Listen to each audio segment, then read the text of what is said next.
Hi readers, I'm Jordan. And I'm Katie. And welcome to Not Another Heroine, the podcast where we break down the best and worst fictional heroines, those swashbuckling ladies who have to work a little harder than expected for their happy ending.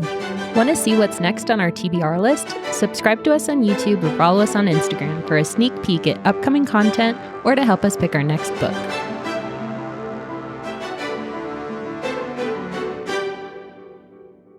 It is time for Pick of the Week. That was like a depressing downturn. I was waiting for multiple Pick of the Week. Oh, different songs, or do you Pick of the Week multiple times? Well, because you've normally done Pick of the Week, Pick of the Week.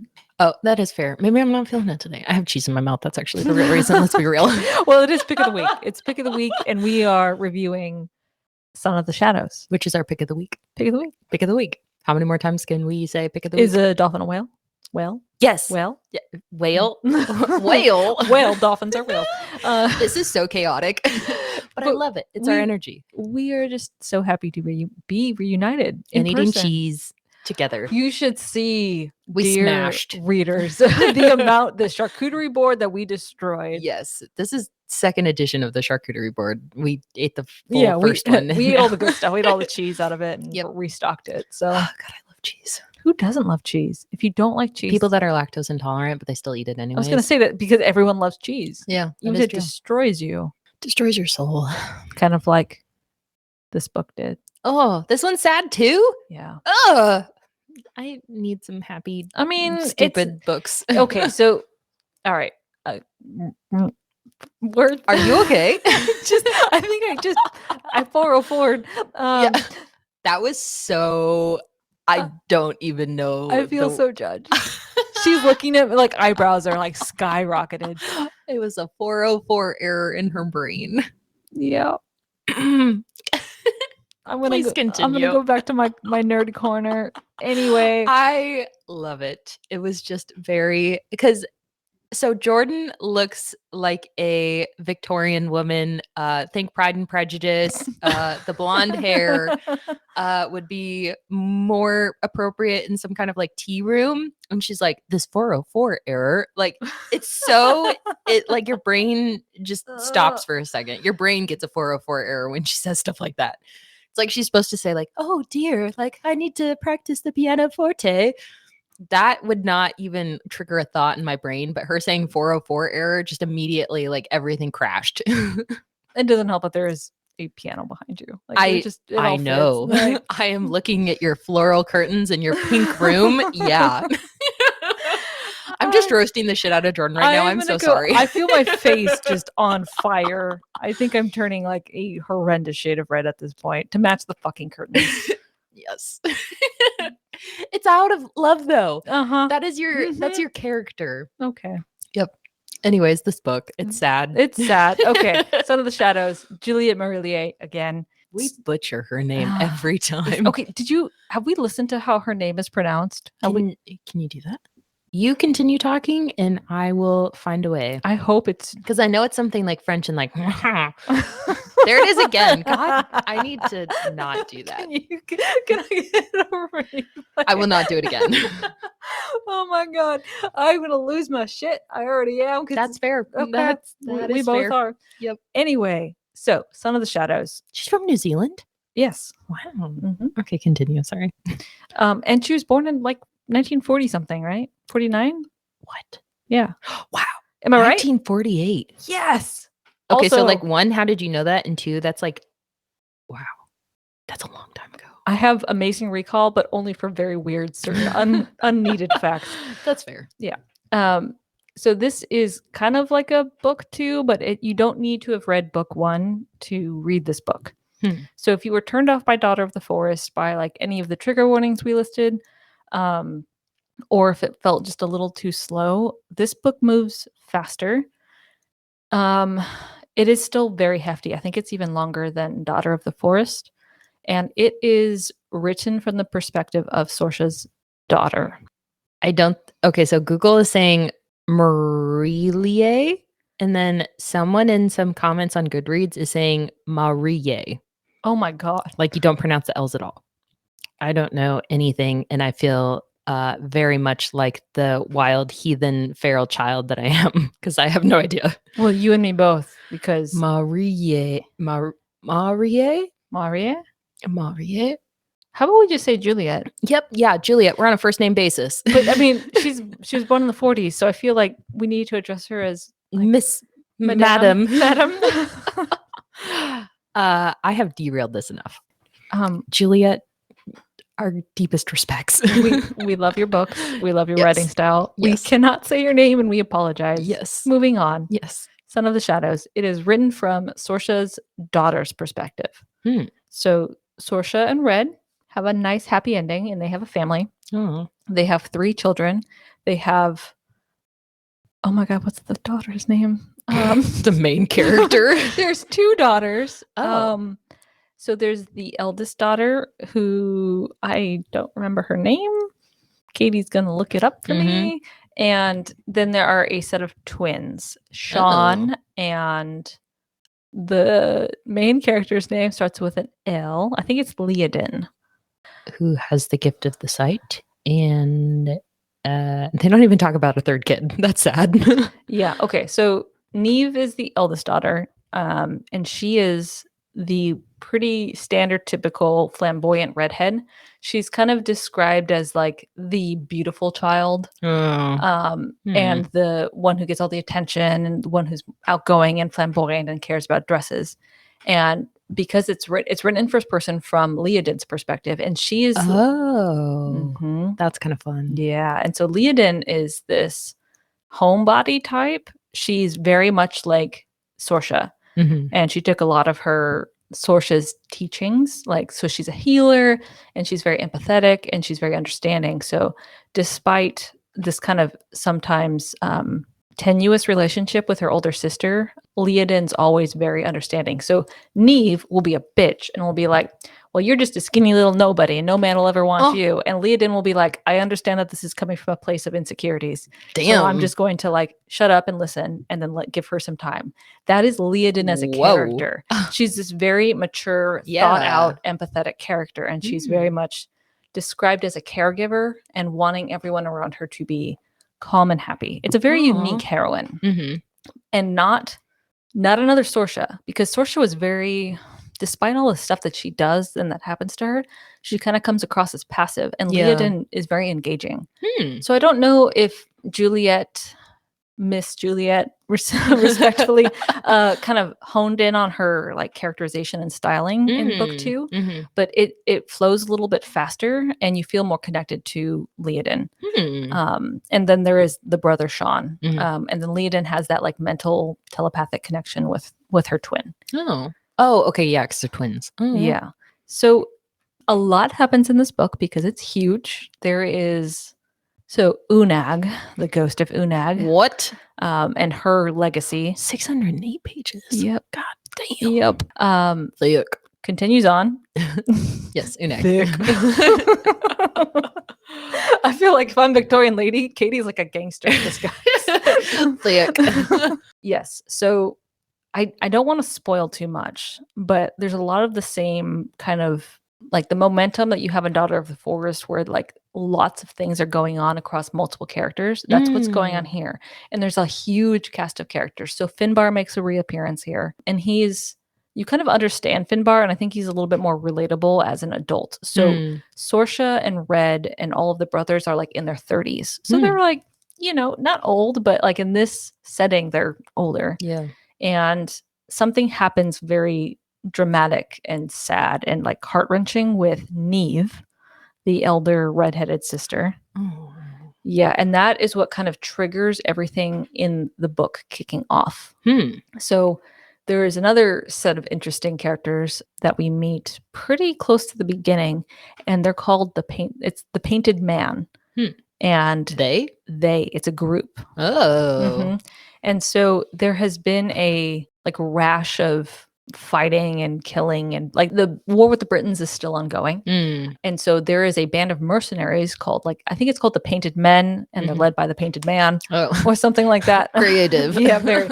And they are these like elite special forces types, like disappear and appear out of nowhere, and like Are they Britons or Irish? No one knows. Oh. And they're called the Painted Men because they're all tattooed like, all over their faces. I know. Oh. Let me breathe a little bit. I am intrigued. Continue. Special forces with tattoos? No. Oh, God. I know. Okay, anyways. Yeah. But basically that's what these guys are. Like they're mercenaries and they will hire out for whoever will pay them the most. But they have very like unconventional tactics as you would expect like elite warriors to have. Like they don't fight by codes of honor. So like Sorsha and her brothers. So Liam, the eldest brother from Daughter of the Forest, is the Lord of Sevenwaters. So it's a weird family dynamic. He's Lord of Sevenwaters. Sorsha and Red live there, and Red has no like leadership role. He's been given an Irish name, and he's just called the big man. And he has his sheep, and he farms, and he raises his kids, and he's just a happy little house husband. Good for him. House husband. Yeah. Lift them up. Yes. So Liam is having these second doubts. Thoughts. I feel like that's a thing though. Second doubts. Yes. Like you have your initial doubts and you're like, oh, that's not a worry. And then they're like, second doubts have returned. Okay, pretty much. Yeah. And also a note is Leodin and her twin are older. Like the story starts, I think, when they're 17 or 18. Okay. So it's a little thank God. little less icky going on there too. Yeah. And so Sean, the twin brother, is very much a fan of like, well, we need to consider using these mercenaries. And everyone else is like, nah, they're just, no honor. Like, we don't like how they fight kind of things. And Sorsha accompanies her sister on this trip. And as she's returning home, she and her group of guards, she is summoned away under mysterious circumstances because she's a healer to be like, hey, like my kid is sick. Can you come check to my little cottage and like check him out? And she's like, okay, sure. This is suspicious, but I'll do it. And as she's checking on the sick kid, the Painted Man and his men capture her. But they don't know who she is. They just have heard that there's a healer and they need a healer. Oh. So this is where the two like sets of characters kind of converge. And Leodin is captured. They need a healer. She heals somebody in that band. And then the story kind of moves along from there. We could go a whole hour for this Pick of the Week episode. So I'll just kind of leave it at that. A lot of the same plot points, not the same trigger warnings. Okay, that's nice. Yeah, I don't think, aside from like some very vicious fighting and stuff that goes on, there's nothing like there was in Daughter of the Forest in Son of the Shadows. I'm looking at Jordan like one of those like children with the like big eyes when they're like, your eyes are already massive. This book sounds interesting and I'm intrigued and I kind of like want you to continue, but I also understand this is like a small bonus episode, but like also I might be reading this tonight because I'm intrigued. And also like tattooed men and like a healer, that fucking dynamic, heart, love it. Yeah, and that happens in the first like 100 pages. Don't even have to work that hard. So yeah, you could, and if it's any point, my dog ate this book. So like there's a corner missing. So obviously it tastes good. It reads good. It's okay. He's losing it. I had no idea where you were taking that and just that it tastes. I'm okay. That was the trigger point. I will say the book does slow down a little bit. The romance is very much in the forward part of the book, and then it trails off, and then it kind of comes back. Oh, okay. So it's like an up and down, like you don't know what's going on. And then I will say that the Leodin, the main character, is pregnant. Oh, fuck. For about half the book. Oh, shit. And she does some crazy shit while she's preggers. Like crazy as in like psychotic? No. Or crazy as in like you're doing that while you're pregnant? Like the stuff that she has to deal with. Like Jesus. She is consistently like the strongest member of her household. Like she's emotionally the strongest. She's the most mature. She's very much a caretaker, even of Sorsha. Like the way she talks about her mother, it's kind of like a reverse relationship. Interesting. And not in like a bad way, just in that that's who Leodin is. I feel like Katie's going to read this book tonight. Yeah, I am. Which is bad because I need to find a different book for a bonus episode. But like, I'm just going to get distracted with this one first. I did think of one trigger warning. Oh, okay. There is some Game of Thrones level incest. Not amongst our main characters. Okay, I was like, what? Yeah, not amongst our main characters, but the description is somewhat graphic. Oh God. I get that some they want to be like historically accurate, et cetera, but like why? It's weird. Okay, so I don't want to spoil it, but it like the people in the relationship don't know it's incestuous until after. Okay, so I feel like that's not like acceptable. That's not what I'm saying at all, but like that seems more like that could happen to anyone. Because like you always hear stories about that on like the news of like people do the 21andMe or whatever. Yeah. And then they're like, oh my God. Yeah. But this is a huge, like, again, this is what kicks off all of the stuff in the book is that piece. Interesting. I'm definitely gonna fucking read this. God damn it, Jordan. Sorry. you will love it. Oh, good. I haven't finished reading it. I read it several years ago. But I'm pretty much done with it. So I highly recommend. Oh, and then nice. book 3 is Child of the Prophecy, which very dramatic titles. I might reread. That's fair. So Jordan, do you have any books that this is like similar to? Like if I was like obviously not immediately entranced with your description of this book, what could bamboozle me into reading this? So if you are a fan of any of Robin McKinley's books, so she wrote Blue Sword, The Hero and the Crown, but the book that reminds me the most of this is called Deerskin. Yeah, we talked about this book. I don't know if we talked about it on the podcast, but we did talk about it. Deerskin is another like fucked up fairy tale retelling. Sorry. Fucked up fairy tale. That should be a category of our books. It's a great book, but there are obviously trigger warnings with it because the fairy tales in general are fucked up. Yeah. But that would be the one that I would say is closest to. It's very hard to compare Miss Juliet's books to anything else. Yeah. Maybe one other book, just for like the sheer size and epic fantasy level, is The Green Rider by Kristen Britton. That is on my to read list. It's an investment, and I will say that the series goes downhill. Oh, first book is fantastic, and then it's just interesting. What else has she written? I don't know what else she's written outside of the Green Rider series. The Green Rider had its like heyday in the mid 2000s. Huh. Because I swear to God, Kristen Britton, is that her name? I read something and then that one popped up as like the next one to read. I could also be totally fucking like making that up. I will say there's one more author that I haven't read a whole lot of, but Andre Norton is like queen of the genre. Like she was one of the first authors to like kind of dive into this genre back in the day. I think her writing style is somewhat similar. See, these look familiar too. I don't know if like our readers have experienced this, but like probably, and like I don't know if you have, but when you're thinking about a book and then you see one and you're like, oh, this is interesting, and then it's like, this has been on your TBR list since 2009, and you're like, what? Or when you see a book and you're like, oh, I've been meaning to read that, and you buy it and you realize you already have 3 copies of it at home. I did that. Yeah, thank God. So I will say I don't love Amazon because, it's a giant evil corporation probably, and it will be the end of the world.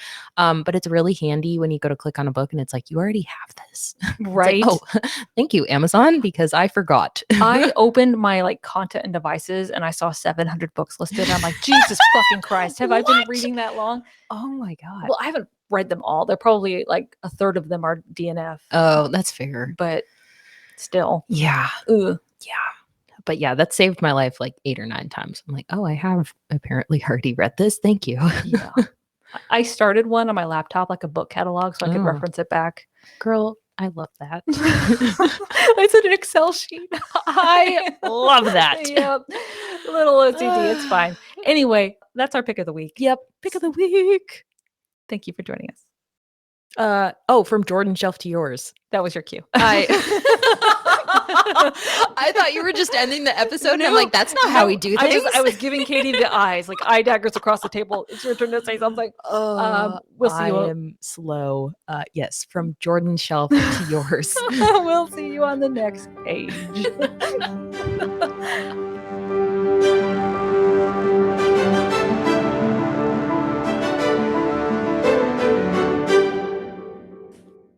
readers. If you'd like to help us pick our next book, send us a message on Instagram.